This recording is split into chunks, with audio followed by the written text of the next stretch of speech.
Hebreus 12, 2.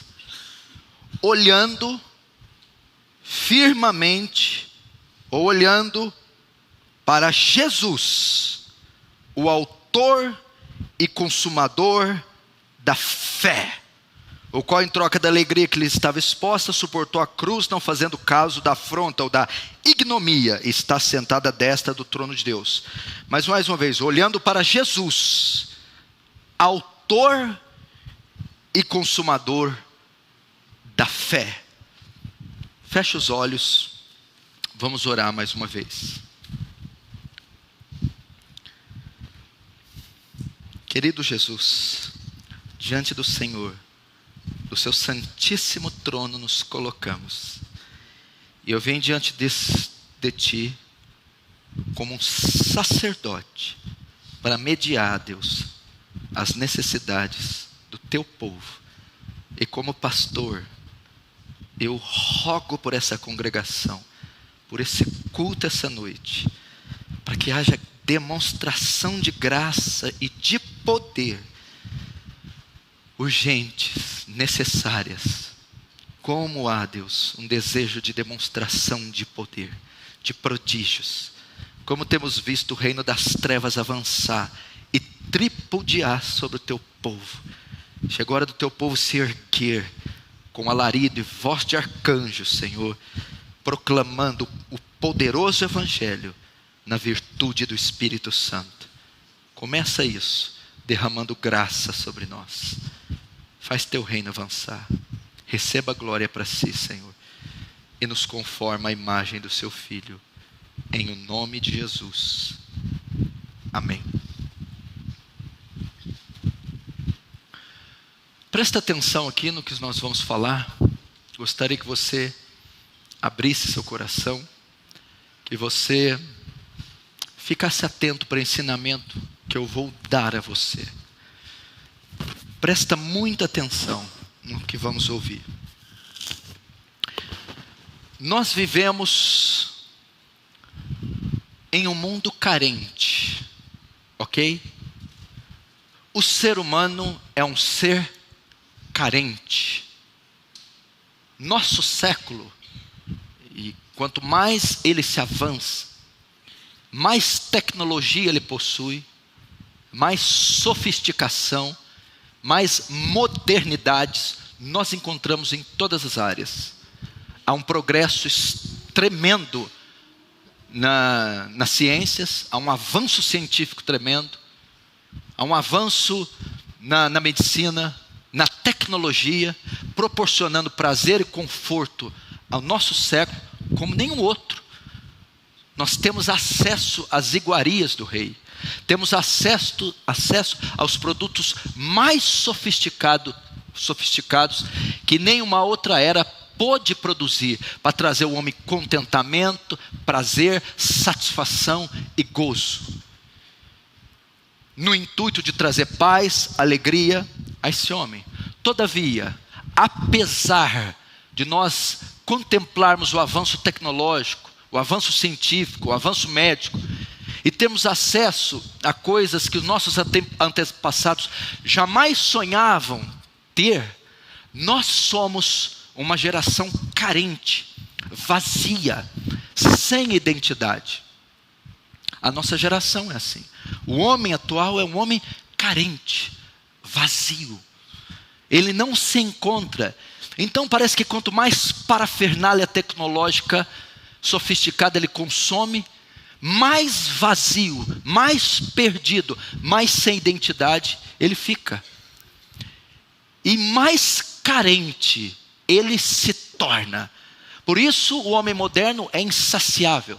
Por isso a indústria trabalha pesadamente para criar novas alternativas de prazer, para criar novidades diariamente, na tentativa de satisfazer esse vazio e essa carência, fazendo com que o homem se torne insaciável na busca do prazer. E a grande verdade é que ele é uma pessoa carente de amor. É um ser que carece ser amado, necessita ser amado. Pessoas estão carentes de serem amadas, carentes de afeto, A Bíblia diz, Jesus mesmo profetizou, que por se multiplicar a iniquidade, nos últimos dias, o amor de muitos se esfriará. Nós estamos vivendo o século da inafetividade. As pessoas são frias. Não há amor de uns para com os outros. Não há afeto. A palavra afeto significa o quê? Calor, beijo, abraço, carinho, cheiro, né? Entranha. Não há isso hoje, do pai para o filho, do filho para o pai, do marido para a esposa, dos homens, dos nossos semelhantes. Então essa geração é carente de afeto, é carente também de atenção. As pessoas querem atenção. Qualquer indivíduo, por mais moribundo que seja, esteja na sarjeta, seja um bêbado, um indigente, um Zé Ninguém, vindo do lugar nenhum, é carente de atenção.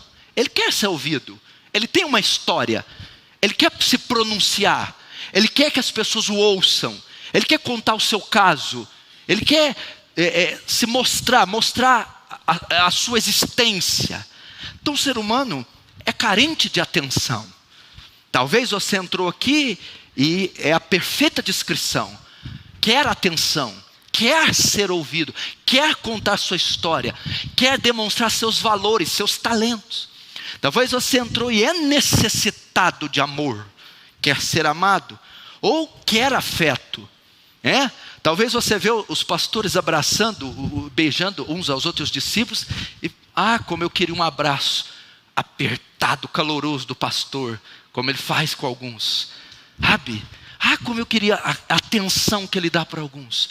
Como eu queria que ele ouvisse. Eu acho que ele ia se interessar pela minha história. O mundo é assim, talvez você esteja. Vivemos num mundo também carente de compreensão. Ninguém me entende. Ninguém sabe analisar meu ponto de vista. Eu tenho minhas razões. Eu tenho minha maneira de pensar.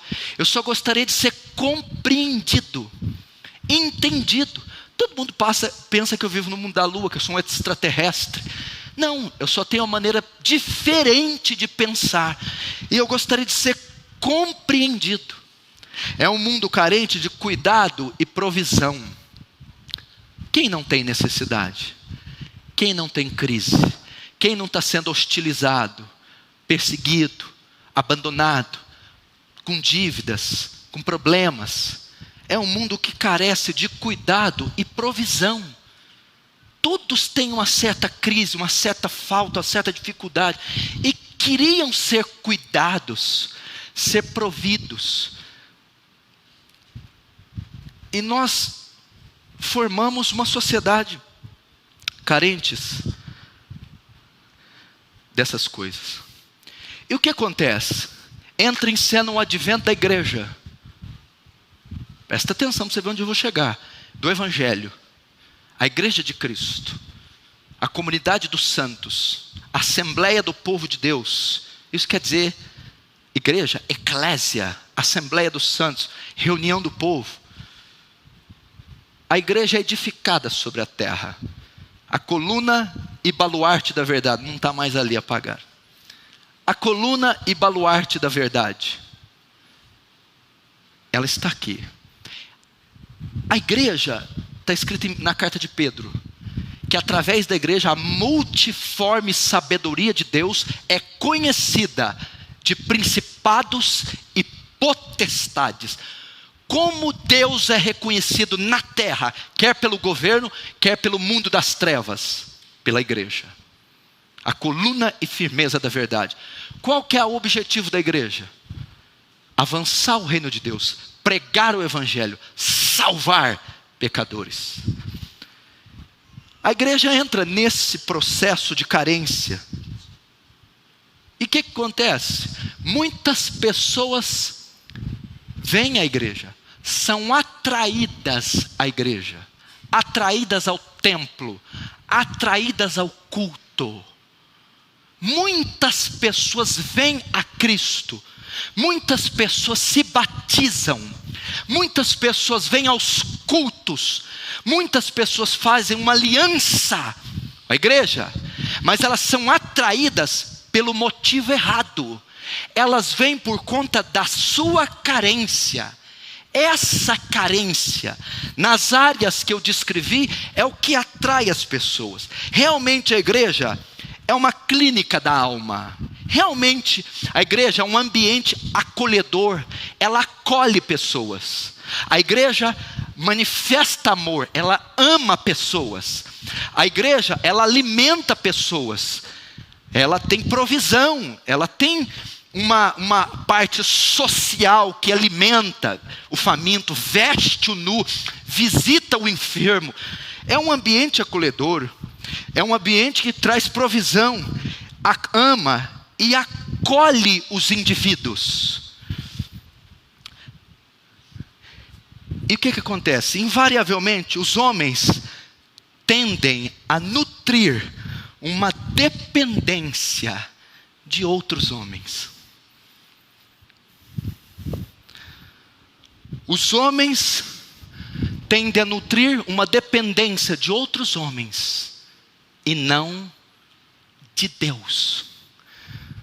A carência mundial, o vazio que está em todas as sociedades mundiais, que é intrínseca, inerente, oriunda, peculiar do homem caído,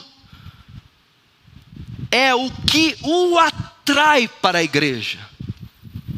Então veja só, esses homens quando vêm, fazem uma aliança inicial com outros homens. Na verdade, quando eles vêm à igreja, eles não estão carentes de Deus ou do Evangelho. Eles não foram atraídos por causa da pessoa e obra de Deus, ou por causa da proclamação do Evangelho. Na verdade, esses homens não entenderam a sua depravação, que é oriunda do pecado. Eles não vieram por causa da sua necessidade de salvação. Eles não entenderam o perigo que eles se encontram. Eles não entenderam, eles não conhecem a sua própria depravação e pecaminosidade. Eles não foram atraídos pelo câncer que possuem, pela necessidade de um Salvador. Eles não entenderam ainda a sua depravação e a sua necessidade de graça, redenção e da expiação, e a sua necessidade de um Salvador, a saber, o Filho de Deus. Por isso, quando elas vêm, elas se apegam às pessoas. Elas se tornam dependentes de pessoas. Elas fazem uma aliança com pessoas e não com Cristo. É um fenômeno que sempre aconteceu na história da igreja. É um fenômeno que tem acontecido na igreja. Muitas pessoas estão na igreja por causa de outras pessoas e não por causa de Cristo. Muitas pessoas estão na igreja por causa da aliança que fizeram com outras pessoas e não com Cristo. Muitas pessoas estão na igreja porque são carentes do amor, do afeto, da atenção, da compreensão, do cuidado, da provisão de outras pessoas, ao invés de estarem na igreja dependendo única e exclusivamente de Deus e do Senhor Jesus Cristo. É um fenômeno. Por que tantas pessoas saem da igreja? Porque elas se apegam ao pastor, ao obreiro, ao diácono, ou à irmã de oração, ou ao discipulador, ou aquele que conduziu. Invariavelmente essa pessoa vai falhar com ela. E quando essa pessoa falha com ela, ela deixa a igreja, se desvia, se perde. Porque a sua aliança superficialzinha foi feita com homens. A motivação dela vir aos cultos são homens. A motivação dela orar são os homens. Homem e mulher, quando eu digo homens. A motivação dela crer são os homens. O termômetro da fé delas são homens, pessoas, e não Cristo. E você tem uma enorme possibilidade de estar encaixado nesses números. Você tem uma dependência de pessoas. Se determinada pessoa não te cumprimentar, mexe na sua fé. Se determinada pessoa não visitar você, acaba com a tua fé. Se você não ter atenção adequada de determinada pessoa, destrói a fé. Que miséria de aliança é essa? Que miséria de fé é essa? Que cristianismo é esse que depende de homens e não de Deus? Isso é uma doença, é uma anomalia. É uma idolatria.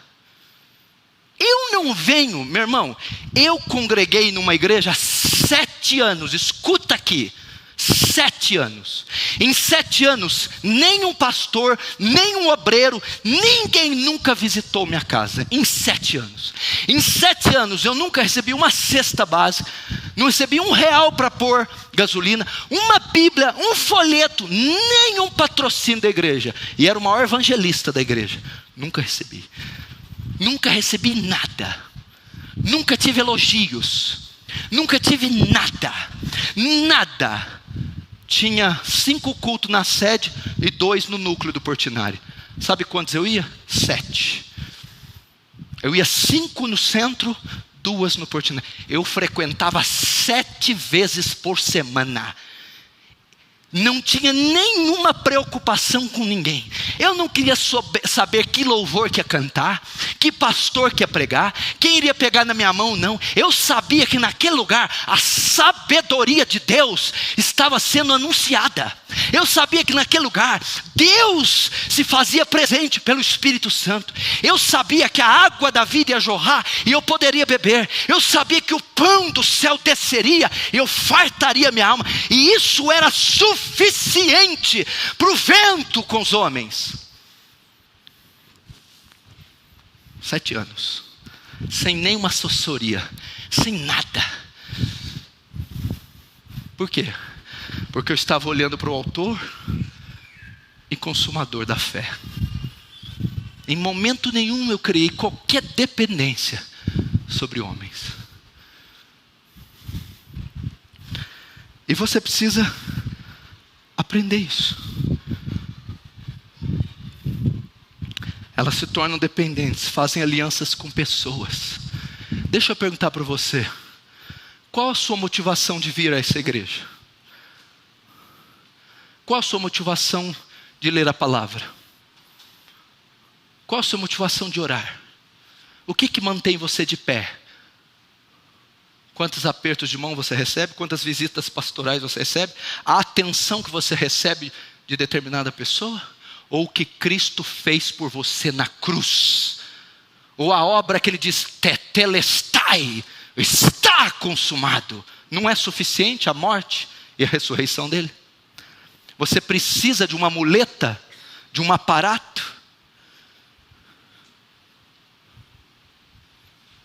Paulo vai dizer a seus coríntios, Alexandre, não sejais mais como meninos, inconstantes, levados ao redor de todo vento de doutrina.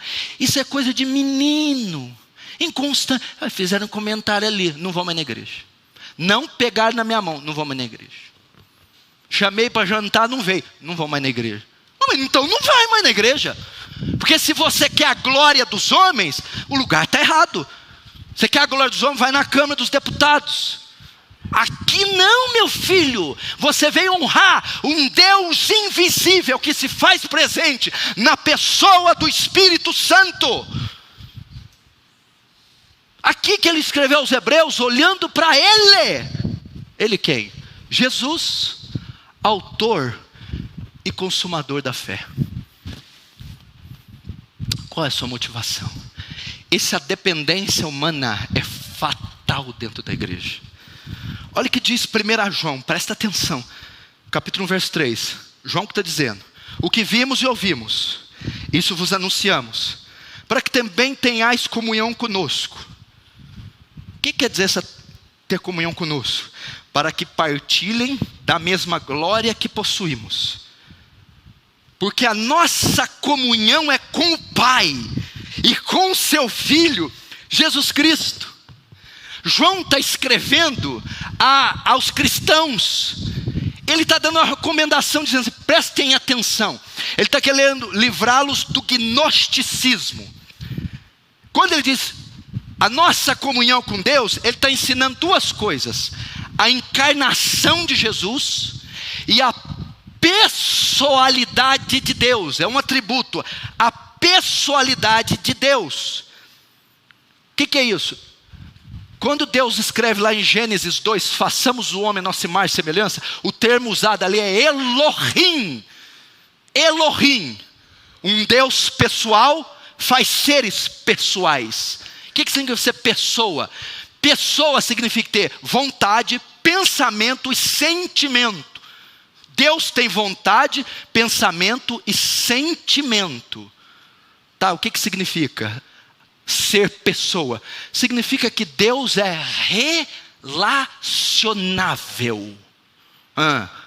Se ele é relacionável, a comunhão do crente é com Deus pessoal, que se relaciona. A dependência de um crente é de Deus e não dos homens. João está dizendo, a nossa comunhão é com Deus.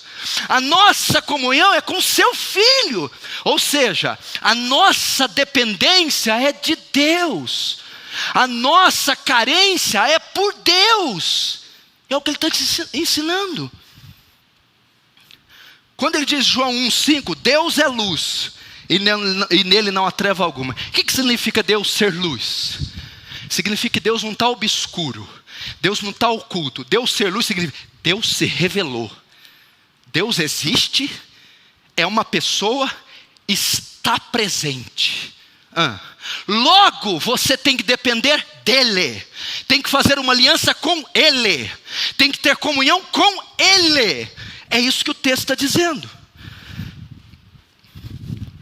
O texto fala da pessoalidade de Deus, da nossa união com Cristo, fala de participar da sua natureza, através de um relacionamento. Ele está ensinando para aqueles cristãos, porque o gnosticismo ensinava que a matéria é má.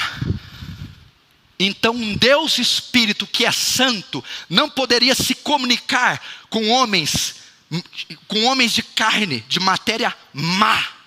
Então isso não podia existir. O gnosticismo ensinava que a carne é ruim, o que é bom, o corpo é ruim, o que é bom é só o Espírito. Logo, um Deus Espírito jamais se comunicaria com matérias, homens. João está dizendo, não. O Deus Espírito, que é uma pessoa, tem comunhão com vocês. Vocês podem ter acesso a Ele, podem adorá-lo, podem ser a habitação dEle, podem se unir com o Filho dEle, e por isso a sua comunhão é com Ele. Meu irmão, deixa eu dizer, com quem é a sua comunhão? Com quem é a sua aliança? Com quem é? Quem você nutre o seu maior relacionamento? De quem você é dependente? Da mãe, da tia, da namorada, do noivo? João está dizendo, a nossa dependência é de Deus e do seu Filho. A nossa comunhão é com Deus e com seu Filho, e não com os homens. Hebreus 12, 1, 3 diz assim, olha, escuta. Portanto, nós também, pois que estamos rodeados de uma tão grande nuvem de testemunhas. O que é que o autor está dizendo? Nós quem? Os cristãos daquela época. Estamos rodeados de tão grande nuvem de testemunhas. Quem era essa nuvem de testemunhas? Aqui é Hebreus 12. A nuvem de testemunhas é o capítulo anterior, o 11. Pela fé Abraão, pela fé Enoque, pela fé Sansão, pela fé Davi, pela fé Pedro, e vai. As testemunhas era os Hebreus 11, a galeria de Hebreus 11, os exemplos de fé. O autor está escrevendo dizendo, olhem para eles, mas não para eles, para os exemplos de fé. É para olhar para a fé que eles tinham em Deus, visto pois que estamos rodeados de tantas pessoas que creram em Cristo. Deixemos todo o embaraço. O que é o embaraço? As picuinhas, os caprichos, a dependência do homem. O autor aos Hebreus diz: visto que Moisés, Abraão, Isaac, Jacó dependeram tanto de Deus, fizeram uma aliança tão poderosa com Cristo e foram homens tão poderosos, deixem então, já que vocês estão vendo esses exemplos, deixem a carência, deixem as picuinhas, deixem as porfias, deixem as invejas, deixem de ficar feridos, emburrados por causa de coisas pequenas, como um aperto de mão de um cara que peca mais do que vocês. Deixe os embaraços. Não vou vir mais no culto. Ah, por que você não vai vir? Porque eu fui mostrar um projeto para o pastor Danilo, ele não deu bola. Ah, então a sua aliança consiste no projeto. Eu não vou porque eu marquei uma visita, fiz um frango a passarinho lá em casa, o pastor não foi. Comeu frango a passarinho. Ele está dizendo: deixa o frango a passarinho, deixa o chamate leão, deixa esses apertos de mãos imbecis, deixa esse charmezinho tolo, estúpido, que não provém da cruz nem do Espírito Santo. Deixa as picuinhas. Vocês estão olhando para os heróis da fé: Isaías, que foi cerrado ao meio; Daniel, que fechou a boca dos leões; Davi, que venceu exércitos. Deixe todo embaraço. E o pecado que tão de perto nos rodeia. O pecado é o quê? A causa das picuinhas. Essas coisinhas levam ao pecado. Ele está dizendo: deixa isso e corramos com paciência a carreira que nos está proposta. Qual carreira que é, meu filho? Ele está falando: depois que você se converte, vem para Jesus, inicia-se uma carreira, uma corrida, uma maratona. Ele está dizendo: pare de olhar para os homens, pare de depender da matéria, pare de depender da glória humana, desembaraça-se disso e corra, avance o reino de Deus, pregue o evangelho, vai ler as escrituras, se santifica, paga as dívidas, vira um homem, uma mulher de Deus. Aí ele vai dizer: como eu consigo correr essa carreira com eficácia? Olhando para Ele, o autor e consumador da fé. Ele está dizendo: deixa de perder tempo com o judaísmo, com a circuncisão, com a lei de Moisés, com os apetrechos, com as pessoas. Corre a carreira. Como? Olhando para Ele. Não é olhando para o pastor Paulo, não é olhando para o apóstolo Paulo, não é olhando para os grandes pregadores, para os puritanos, para os Spurgeon. É olhando para Ele, é olhando para Jesus, é tendo comunhão com Jesus. O autor da ideia que olhar para Ele devia ser o quê? Eles deveriam fixar os olhos em Jesus como objeto da salvação. É Ele que vai estender a mão salvadora, é Ele que pode remir, é Ele que pode perdoar, é Ele que pode resgatar. Olhe para Jesus como objeto de salvação, fixe os olhos nele, fixe sua fé nele, em Jesus, não é nos homens. Olhando para Ele, Jesus, autor e consumador da fé. Autor, o que quer dizer autor? Aquele que dá origem à fé. Quem dá origem à fé não é o pastor Paulo, não é o pastor Danilo. Quem dá origem à fé não é o Paul Washer, John MacArthur. Quem dá origem à fé não é Jonathan Edwards. É Ele que é o autor da fé, Ele que dá origem à fé, Ele que insufla fé em você, Ele que incute fé. É para olhar para Ele. Tire seus olhos desses pecadores, tire seus olhos desses homens cheio de limites. Olhe para o vencedor invicto, olhe para o capitão da salvação e olhe para o único que pode gerar, iniciar, produzir fé em você. Olhe para ele. Autor, aquele que dá origem, e consumador da fé. Sabe o que quer dizer consumador? O que o autor te mente? Primeiro é aquele que dá origem, depois é o aperfeiçoador. A nossa fé, Denilson, diz a Bíblia, ela começa como um grão de mostarda, pequenininha, pois ela vai se desenvolvendo até se tornar uma grande árvore.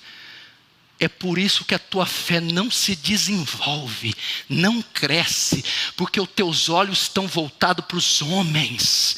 Você tem que olhar para aquele que aperfeiçoa a fé, aquele que dilata a fé, aquele que engrandece a fé, aquele que aperfeiçoa. A primeira vez que você creu, aquela fezinha miúda, inocente, ingênua, e agora ele vai aperfeiçoar. Quando os meus olhos estão em Cristo, quando eu sou dependente de Cristo, quando eu tenho uma carência de Cristo, ele dilata a minha fé, ele aperfeiçoa, eleva, amadurece a minha fé. Para quê? Para que eu possa correr a carreira, para que eu possa lutar contra os gigantes, vencer as lutas, as crises. Eu tenho que olhar para Jesus e não para os homens. O qual, pelo gozo que estava proposto, suportou a cruz, desprezando a afronta, assentando-se à destra do trono de Deus. Olha só, considerai, pois, aquele que suportou tais condições. Agora o comentário. Ele é nosso exemplo para não desfalecermos. Considerai aquele que suportou, aquele que venceu, aquele que derrotou o pecado, derrotou a morte, despojou principados e potestades. Ele é o modelo de perseverança, ele é o modelo de obediência, ele é o modelo de fé. Olhai, considerai aquele que suportou tais afrontas.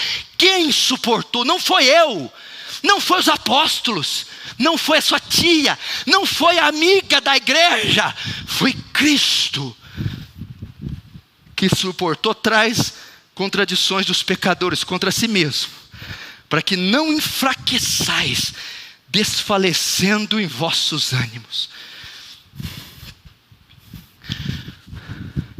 Como é que é? Aqui está a causa de crente fraco. Para que não enfraqueçais. Opa, como eu não me enfraqueço? Quando eu olho para o autor e consumador da fé. Como eu me enfraqueço? Quando eu tiro os olhos dele para orar pelos homens. Quantos estão entendendo? Diz amém. Vocês estão preocupados demais no que os outros pensam, preocupados demais com a opinião alheia, se apegando a homens demais, por isso estão fracassando. Uma igreja santa aponta para um Deus santo. Uma igreja santa só tem olhos para o seu Criador, para o seu Redentor. Ela não quer saber de apóstolo, de herói da fé, de pastor prodigioso. Ela quer ver o Cristo ressurreto.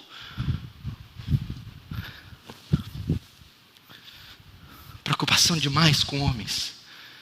Eu vejo nessa igreja, eu já ouvi cada absurdo.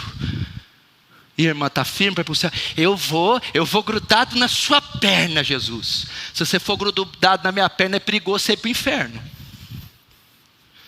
Eu vou grudar na sua perna, pastor. Você vai ver, quando Jesus te arrebatar, eu vou grudar na sua perna. Irmã, gruda na perna de Jesus, minha irmã. É só Ele que pode salvar. Não há nenhum outro nome abaixo do céu, a qual importa que sejamos salvos, a saber, Cristo Jesus.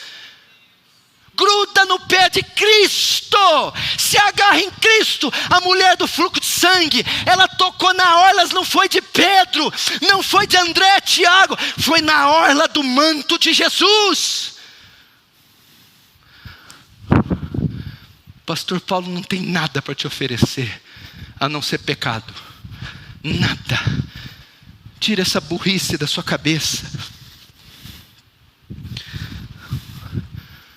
Você não compreende nada. É Ele. Aí eu lembrava do Senhor, pastor Paulo, e eu pedia, pastor Paulo está orando por mim. Romanos 8 diz, o qual está à direita de Deus Pai e intercede por nós. Quem está do lado direito do trono de Deus é Jesus. É Ele quem intercede por você. É Ele que você deve clamar. É nas orações dEle que você deve confiar, e não nas minhas ou de qualquer outro homem. Pare com isso. Que bobagem é essa? Eu vou sair dessa igreja porque o Senhor não me trata como eu queria. Ok, Deus trata você como você queria? Trata, então fique quieto. Eu vou sair dessa igreja porque o Senhor não me ouve como eu queria. Cristo ouve você como você queria? Ouve, então fique quieto. Conversa é essa? Você vai esperar a perfeição de pecadores? Queria tanto uma visita sua. Enquanto eu não for, Jesus vai indo. Não é melhor? Enquanto eu não chegar, Jesus já está lá. Hã? Você prefere a minha? Tudo bem, eu vou orar e pedir, Jesus, dê licença, está chegando eu.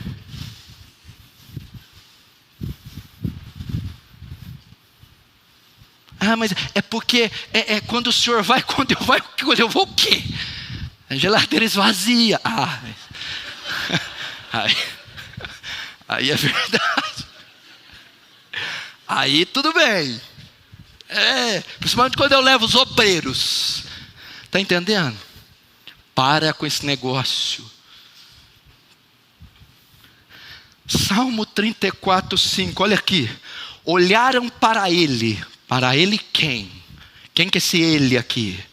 Olharam para ele e foram iluminados, e os seus rostos não ficaram confundidos. Presta atenção, Salmo 34, 5. Olharam para ele e foram iluminados, e os seus rostos não ficaram escondidos.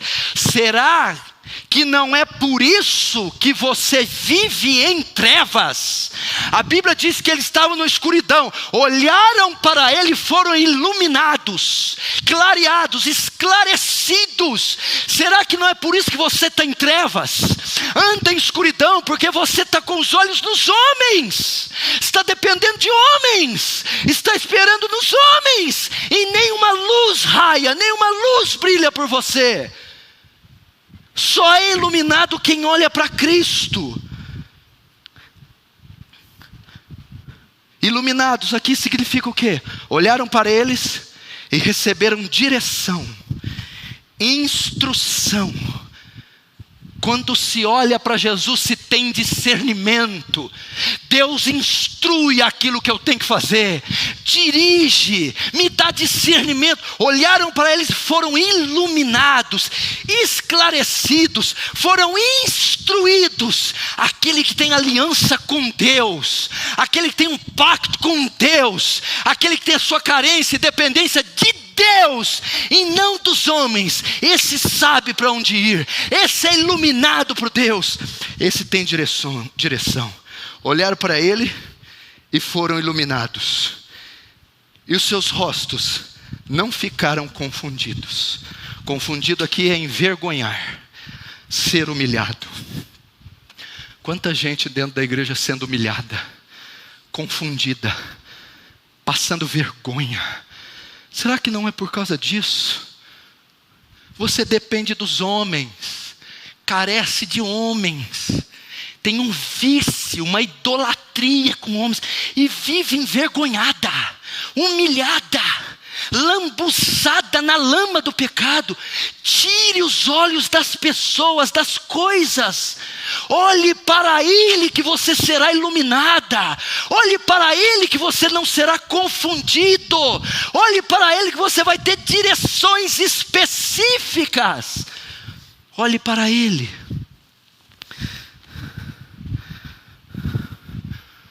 Olhe para Ele. Isaías 45, 22. Olhai para mim e sereis salvos, vós e todos os termos da terra, porque eu sou o Senhor Deus e não há outro. Se você souber o que esse versículo diz. Ele está tratando no capítulo 45 sobre idolatria. Ele está começando a erigir ídolos. Bezerros, bois, touros. Estavam esperando resposta deles. Vitória, salvação. E Deus está dizendo: se vocês quiserem, destruam os ídolos. Não olhem para nenhum outro Deus, nenhuma outra divindade. Olhai para mim. Ali quem está falando é Yahweh, Yahvé. O eu sou, o nome santo que ele deu a Moisés no Sinai. Ele diz: olhem para mim. Ao invés de olhar para quê? Deus estava advertindo Israel da idolatria. Deus está dizendo: pare de olhar para os ídolos que você fez. Tem mulheres aqui que fazem do marido um ídolo. Dependem do marido para tudo. O seu termômetro é o marido. É um ídolo. Pare de olhar para o marido e olhe para Deus. Confie sua segurança em Deus. Confie sua proteção em Deus. Seu suprimento, sua felicidade, o seu gozo, sua completude, mulher, em Deus. Tire esse ídolo do seu coração. Alguns que o ídolo é a esposa. Outros o ídolo é o marido. Outros o ídolo é os filhos. Os pais. Os pastores. Ele diz assim: olhai para mim e sereis salvos. É só olhando para mim.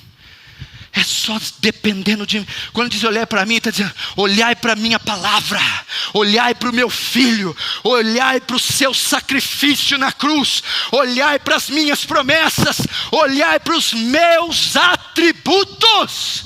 Então tereis vitória, então sereis salvos. Olhe para Jesus. Pare de olhar para os ídolos. O texto vai descrever algo tremendo. Olha o que diz Urso. Não sabem nada os que carregam seus deuses em procissão. Clamam um Deus inútil que nada pode fazer. Não sabem nada. Está carregando o Deus deles aqui. Deus está dizendo: não sabem nada quem carrega as imagens na procissão. Clamam um Deus inútil que nada pode fazer. O problema é que tem esposas fazendo do seu marido esse Deus. Tem pessoas fazendo a sua esposa esse Deus. Tem pessoas fazendo da igreja. Aqui não está falando olhar para a igreja. Nem a igreja. Olhar para o louvor, nem para o louvor. Olhar para o pastor Paulo Júnior, nem para ele. Nem para ninguém. Olhar para quem? Para mim. Para mim. Tire essa dependência de pessoas. Tire esse vício. Desintoxe desse vício. Dessa dependência afetiva, amorosa, melosa, carenciosa. Tire isso, é idolatria. Volte suas emoções, seu intelecto. Volte o seu prazer, seus olhos, sua força somente para Ele, Cristo Jesus. Tire esses ídolos. Mical. Quem conhece Mical? Eu vou pegar as Micais agora. Tem muitas Micais aqui, muitos Micais. Quem era Mical? A esposa do rei Davi. A arca na época de Saul foi levada pelos filisteus. Que arca? Era um caixote quadrado. Tinha 1 metro por 1 praticamente, 1 metro quadrado. Feito de madeira de acácia, revestida de ouro fino por dentro e por fora.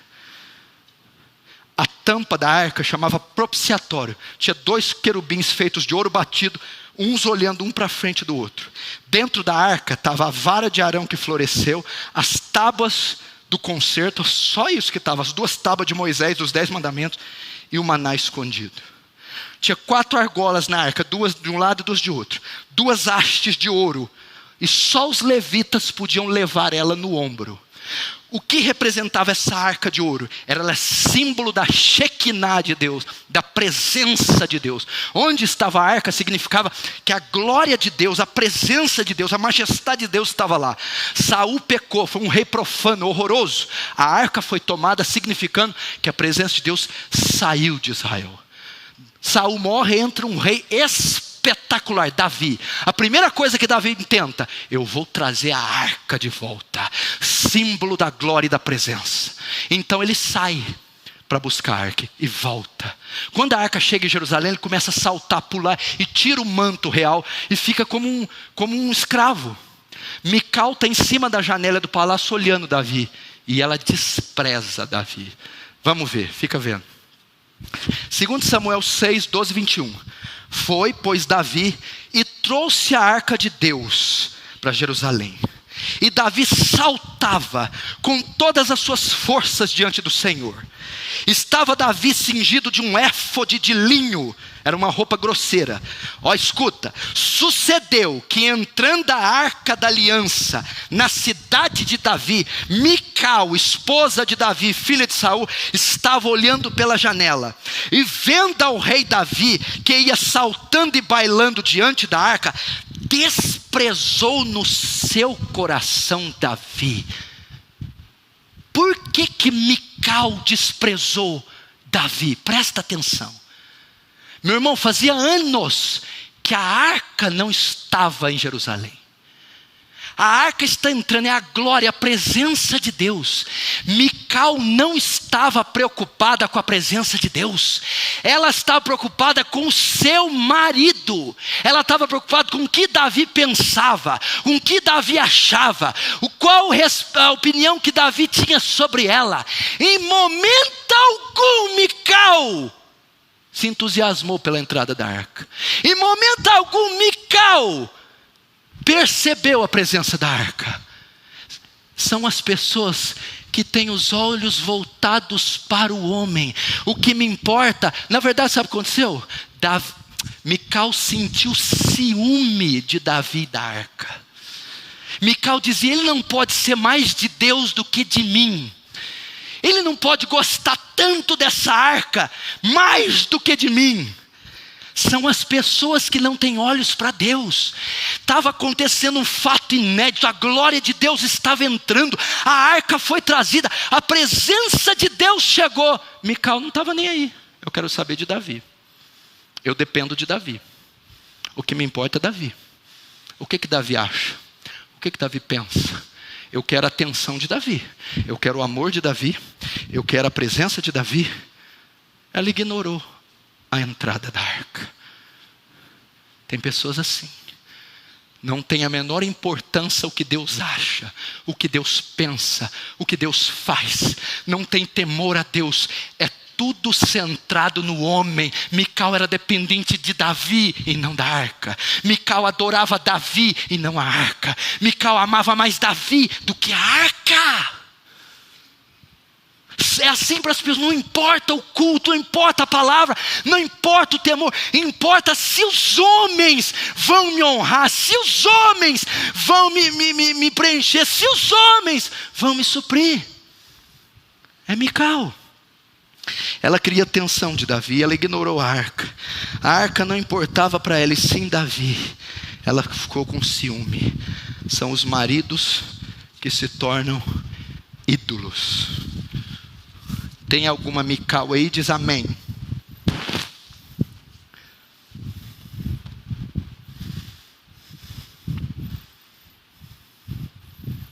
Mical, a arca. Não, Davi. Mical, a arca. Deus, apresenta. Davi. Só me importa Davi. Será que você não vem nessa igreja só por causa de Davi? Sabe o que te prende aqui não é Davi? Será que você está triste porque você não tem a atenção de Davi? Será que você não quer sair da igreja porque Davi não te dá bola? Uma vez que a arca entrou, a glória está aqui, Deus te ouve, Deus te vê, isso é que importa. O que Pedro disse para o Sinédrio? Importa agradar a Deus e não aos homens. fariseus. Tem algum aí, fariseu? Essa classe está em alta, hein? O mercado explodiu de fariseu.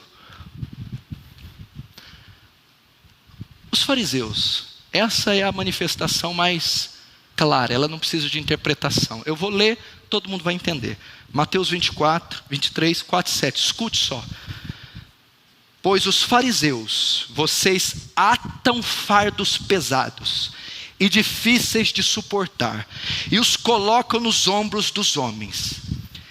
Eles, porém, nem com seu dedo querem movê-los, pois trazem largos filactérios e alargam as franjas das suas vestes.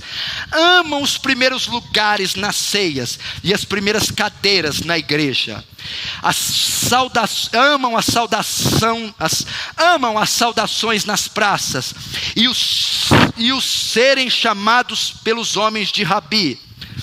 E fazem todas as obras a fim de serem vistos pelos homens.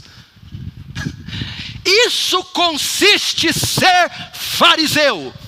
Fazer tudo a fim de receber aplauso dos homens, elogio dos homens, atenção dos homens, louvor dos homens. Os fariseus não se importavam com Deus, não se importavam com a presença de Deus. Os fariseus não tinham temor a Deus. Pastor não está vendo? Estou nem aí.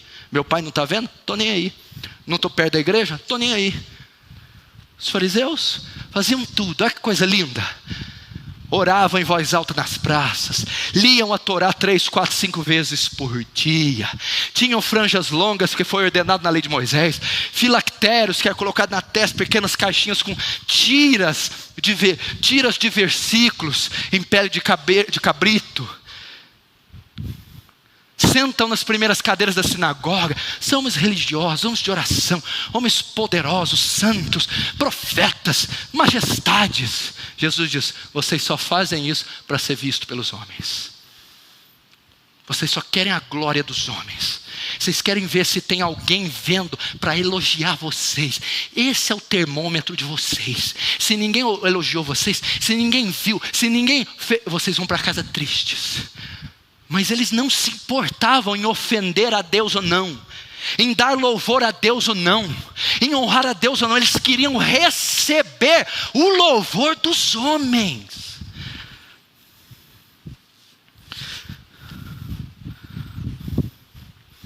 O que importa é a opinião e a aceitação dos homens. Sua falsa piedade e devoção não visava a glória de Deus. Não era como fim o temor a Deus. Na verdade, eles queriam receber o louvor dos homens. Último agora. Agora você vai ver Davi e a nação de Israel. Presta atenção. O legado de Davi. Davi e a nação de Israel. Olha, 1 Reis 2, verso 10 e 2 diz assim, vai falar da morte de Davi. Presta atenção. E Davi dormiu com seus pais. Dormiu é um eufemismo para falar morreu. Eufemismo é uma palavra que substitui quando é muito forte. Quando eu ligar para tua casa à noite, teu pai acabou de morrer. É muito forte, eu vou usar um eufemismo. Olha, teu pai não está mais conosco. Ok? Isso é um eufemismo. Davi dormiu, Davi morreu com seus pais e foi sepultado na cidade de Davi. E foram os dias que Davi reinou sobre Israel 40 anos. 7 anos reinou em Hebrom, e em Jerusalém reinou 33 anos. E Salomão se sentou no trono de Davi. Para aqui, escuta. Quem era Davi? Vou só dizer para você, Davi foi um dos maiores seres humanos que existiu. Estou falando de seres humanos. Ok? Davi foi um dos maiores homens que pisou na terra. O único homem da Bíblia que tem o título Homem segundo o coração de Deus. Um dos maiores escritores do Antigo Testamento. O homem que escreveu o salmo mais popular da história, o Salmo 23. Um homem que foi um dos maiores guerreiros da Bíblia. Um homem que foi o maior rei da Bíblia. Um homem que foi um dos maiores escritores da Bíblia. Um estadista, um monarca, um chefe de estado. tinha tudo para ser idolatrado, não é? Tudo para Israel colocar os olhos nele. Agora Davi morreu, acabou Israel, despencou, vai tudo dividir. Ele tinha tudo para ser idolatrado, tudo para Israel estar com os olhos nele. Eu sou dependente de Davi, Davi julga minha causa, Davi ora por mim, Davi. Mas Davi morreu. Vamos ver o que aconteceu com Israel. Escute. Davi dormiu com seus pais e foi sepultado na cidade de Davi. E foram os dias que Davi reinou sobre Israel, 40 anos, 7 em Hebrom e 33 em Jerusalém. E Salomão se assentou no trono de Davi seu pai, e o seu reino se fortificou sobremaneira. Não houve nenhuma reação por parte de Israel com a morte de Davi.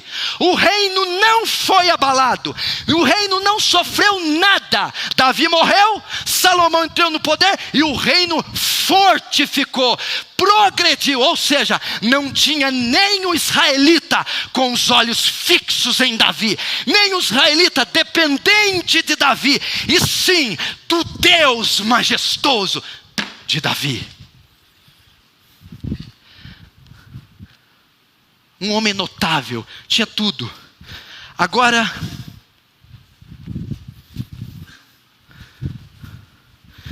vamos ver por que Israel não tinha colocado os olhos em Davi. Por causa do exemplo do seu monarca. Por isso que Israel não colocou os olhos de Davi, porque eles viram 40 anos um homem que tinha só olhos para Deus. Quando Davi morreu, Israel seguiu o seu exemplo e fixou seus olhos só em Deus. Veja o que Davi disse aqui, Salmo 18, verso 1 e 3. O Senhor é meu rochedo, o meu lugar forte, o meu libertador, o meu Deus, a minha fortaleza, em quem eu confio, o meu escudo, a força da minha salvação, o meu alto refúgio. Invocarei o nome do Senhor, que é digno de louvor. Ele está dizendo aqui que é o Senhor que é o rochedo, o Senhor que é o libertador, o Senhor que é o lugar forte, o Senhor é a fortaleza, o Senhor é o escudo. Davi tinha olhos só para Deus. Meu irmão, saia desse vício, saia dessa dependência horrorosa, saia dessa idolatria, olhe para o Senhor. Olha Davi era dependente de quem? Lê os Salmos. Davi se refugiava em Cristo, no Senhor. Davi não tinha amigos, não ficava com ninguém, era só em Cristo.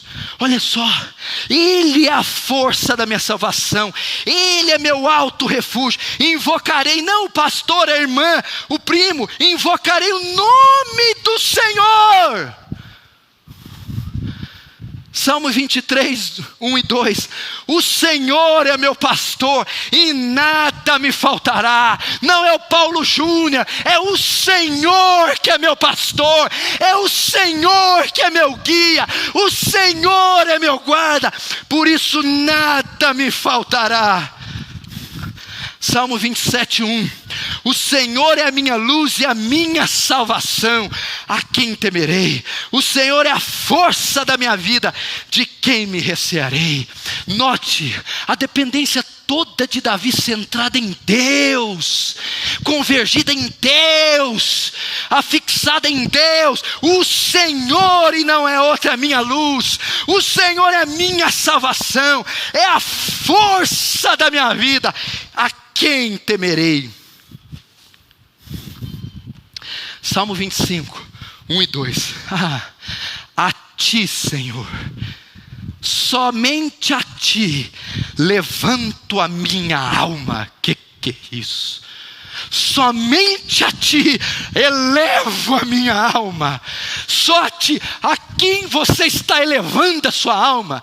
A quem você está abrindo o seu coração? Davi diz, Senhor, somente a ti eleva a minha alma. Deus meu, em ti confio, não me deixes confundido. Em Deus. Salmo 57, 1 e 3. tem misericórdia de mim, ó Deus, tem misericórdia de mim, porque minha alma confia em Ti, à sombra das Tuas asas me refugio, até que passem as calamidades. Clamarei ao Deus Altíssimo, ao Deus que por mim tudo executa. Ele enviará desde os céus e me salvará do desprezo daquele que procura me devorar. Deus enviará a sua misericórdia. Clamarei ao Deus Altíssimo, ao Deus que por mim tudo executa.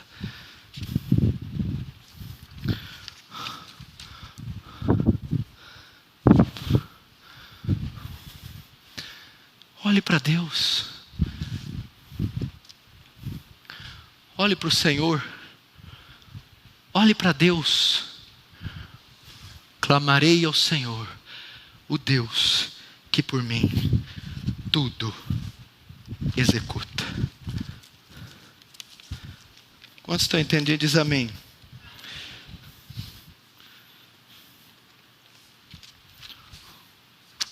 Tinha outra palavra para pregar aqui, mas não vai dar tempo não.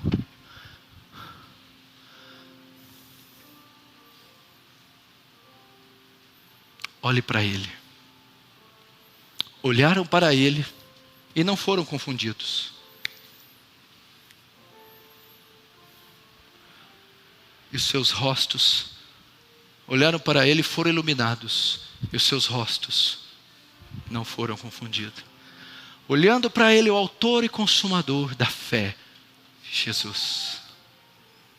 Olhai para mim, vós e todos os termos da terra, e sereis sábios. Mude pregando essa palavra, disse assim: olhai.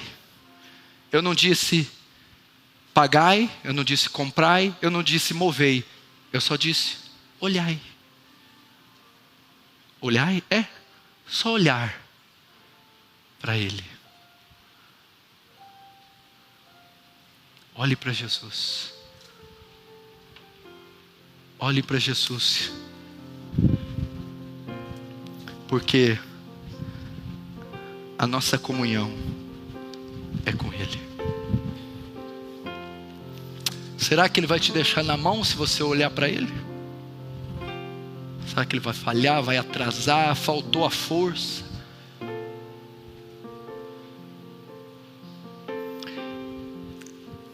Quando o escritor de Hebreus e o autor não se dá certo, os puritanos dizem que foi o apóstolo Paulo, mas não me parece ser Paulo que escreveu Hebreus.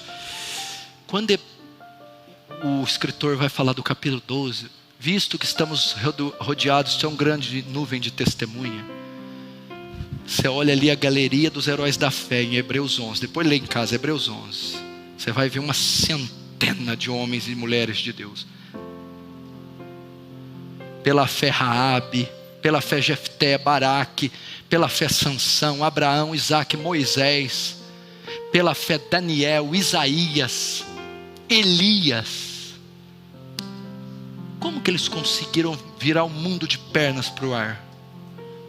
Quando eles decidiram tirar os olhos dos homens, quando eles decidiram deixar de depender dos homens, quando eles tiraram a carência dos homens e colocaram no autor e consumador da fé, eles mudaram o mundo para Jesus. Você quer mudar o mundo aí? Diz amém. Fecha os olhos, baixa a sua cabeça então.